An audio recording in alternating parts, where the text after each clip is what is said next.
செல்வராகவன் ஆண்ட்ரியாவின் அந்த வீடியோ இருக்கா? ஓயாத சுசித்ரா இன்னும் என்ன கிளம்ப போகுதோ? துள்ளுவதோ இளமை படத்தின் மூலம் இயக்குனராக அறிமுகமானவர் செல்வராகவன். அந்த படம் ஓரளவுதான் வரவேற்பை பெற்றாலும் அடுத்தடுத்த படங்களில் செல்வராகவன் முக்கியமான இயக்குனராக மாறினார். இடையில் என்ன நடந்ததோ தெரியவில்லை. திடீரென இயக்கத்திலிருந்து ஒதுங்கி நடிப்பில் கவனம் செலுத்துகிறார். கடைசியாக அவர் ராயன் படத்தில் நடித்தார்.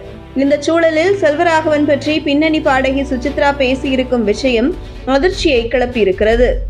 செல்வராகவன் தமிழ் சினிமாவில் கவனிக்கத்தக்க இயக்குனர்களில் ஒருவர். கஸ்தூரி ராஜா இயக்கிய துள்ளுவதோ இளமை பாதி கட்டத்தில் செல்வாவின் கைகளுக்கு வந்தது. அதனை அடுத்து தன்னுடைய 13 வயதில் எந்தவித பதட்டமுமின்றி அந்த படத்தை இயக்கி முடித்தார். யுவன் சங்கர் ராஜாவின் பாடல்கள் படத்துக்கு கை கொடுக்க ஓரளவு அடையாளப்பட்டது படம். இரண்டாவது படமாக அவர் இயக்கிய காதல் கொண்டேன் திரைப்படம் மெகா பிளாக் பஸ்டர் ஆனது. அந்த படம் தான் தனுஷுக்குள் ஒரு சிறந்த நடிகர் இருக்கிறார் என்பதையும் செல்வராகவனுக்குள் மிகச்சிறந்த இயக்குனர் இருக்கிறார் என்பதையும் வெளிச்சம் போட்டு காண்பித்தது. இன்று வரை அந்த படம் பலரால் கொண்டாடப்படுவது குறிப்பிடத்தக்கது. இன்று வரை அவர் இயக்கிய பல படங்கள் கொண்டாடப்பட்டு கொண்டிருப்பது குறிப்பிடத்தக்கது.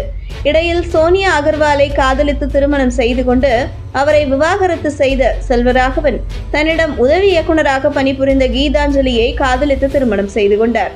இருவருக்குமான திருமணம் அன்போடு சென்று கொண்டிருக்கிறது. இயக்கத்திலிருந்து இப்போது ஒதுங்கி இருக்கும் அவர் நடிப்பதில் கவனம் செலுத்தி வருகிறார். அப்படி அவர் பீஸ்ட், பகாசூரன், சாணி காகிதம், மார்க் ஆண்டனி, ராயன் உள்ளிட்ட படங்களில் நடித்திருக்கிறார். நடிப்பு மட்டுமின்றி 1000ல் ஒருவன் 2, புதுப்பேட்டை 2 ஆகிய படங்களையும் அவர் இயக்கவிருக்கிறார்.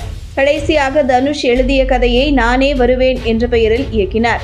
படம் சுமாரான வரவேற்பையே பெற்றது. இருந்தாலும் செல்வராகவன் ஒரு இயக்குனராக கம்பேக் கொடுப்பார் என்று அவரது ரசிகர்கள் காத்திருக்கின்றனர். இதற்கிடையே 1000ல் ஒருவன் பட சமயத்தில் செல்வராகவனையும் ஆண்ட்ரியாவையும் இணைத்து கிசுகிசுக்கப்பட்டது. அது அந்த சமயத்தில் பெரும் பேசு பொருளாக இருந்தது. இந்த நிலையில் பின்னணி பாடகி சுசித்ரா சமீபத்தில் தனியார் யூடியூப் சேனல் ஒன்றுக்கு அளித்த பேட்டியில், தனுஷ் எனக்கு தம்பி மாதிரி, அவரை எனக்கு ரொம்பவே பிடிக்கும். ஆனால் அவர் என்னை செய்த பிராங்க் தான் எனக்கு பெரும் டேமேஜை ஏற்படுத்திவிட்டது. நான் கொடுக்கும் பேட்டிகளை அவர் கேட்டிருக்கிறார் என்பதை நினைக்கும் போது நிம்மதியாக இருக்கிறது. இந்த பிரச்சனைக்கு அப்புறம் கூட தாஜ் ஹோட்டலில் அவரை சந்தித்தேன். அப்போது உன்னிடம் கொஞ்சம் பேச வேண்டும், லஞ்சுக்கு வா என்றுதான் கூப்பிட்டார். அவர் ஏன் கார்த்திக் கேங்கில் சேர்ந்து கெட்டு போனார் என்று தெரியவில்லை.